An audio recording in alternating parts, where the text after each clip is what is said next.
Lok Sabha speaker Om Birla కీలక నిర్ణయం తీసుకున్నారు. అవిశ్వాస తీర్మానం ఫలితం వచ్చే వరకు సభకు హాజరు కాకూడదన్నారు. మార్చి 9న అవిశ్వాస తీర్మానంపై చర్చ జరిగే అవకాశం ఉన్నట్లు తెలుస్తోంది. లోక్సభ స్పీకర్ ఓం బిర్లాను పదవి నుంచి తొలగించాలంటూ కాంగ్రెస్ పార్టీ అవిశ్వాస తీర్మానం నోటీస్ ఇచ్చింది. ఈ మేరకు లోక్సభ సెక్రటరీ జనరల్ కు కాంగ్రెస్ ఎంపీలు నోటీసులు అందించారు. కాంగ్రెస్, డీఎంకే, ఎస్పీ తదితర పార్టీలకు చెందిన 118 మంది ఎంపీలు నోటీసులపై సంతకాలు చేసినట్లు కాంగ్రెస్ నేతలు తెలిపారు.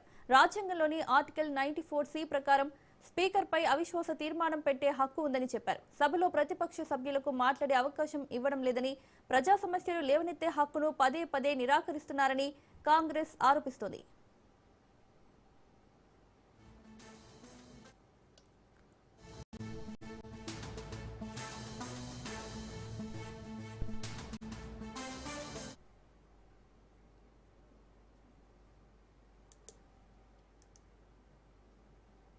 లోక్సభ స్పీకర్ ఓం బిర్లా కీలక నిర్ణయం తీసుకున్నారు. అవిశ్వాస తీర్మానం ఫలితం వచ్చే వరకు సభకు హాజరు కాకూడదనుకున్నారు. మార్చి 9న అవిశ్వాస తీర్మానంపై చర్చ జరిగే అవకాశం ఉన్నట్లు తెలుస్తోంది. లోక్సభ స్పీకర్ ఓం బిర్లాను పదవి నుంచి తొలగించాలంటూ కాంగ్రెస్ పార్టీ అవిశ్వాస తీర్మానం నోటీస్ ఇచ్చింది. ఈ మేరకు లోక్సభ సెక్రటరీ జనరల్ కు కాంగ్రెస్ ఎంపీలు నోటీసులు అందించారు. కాంగ్రెస్, డీఎంకే, ఎస్పీ తదితర పార్టీలకు చెందిన 118 మంది ఎంపీలు నోటీసులపై సంతకాలు చేసినట్లు కాంగ్రెస్ నేతలు తెలిపారు.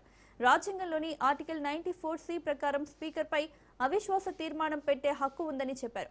సభలో ప్రతిపక్ష సభ్యులకు మాట్లాడే అవకాశమే ఇవ్వడం లేదని, ప్రజా సమస్యలు లేవనెత్తే హక్కును పదే పదే నిరాకరిస్తున్నారని కాంగ్రెస్ ఆరోపిస్తోంది.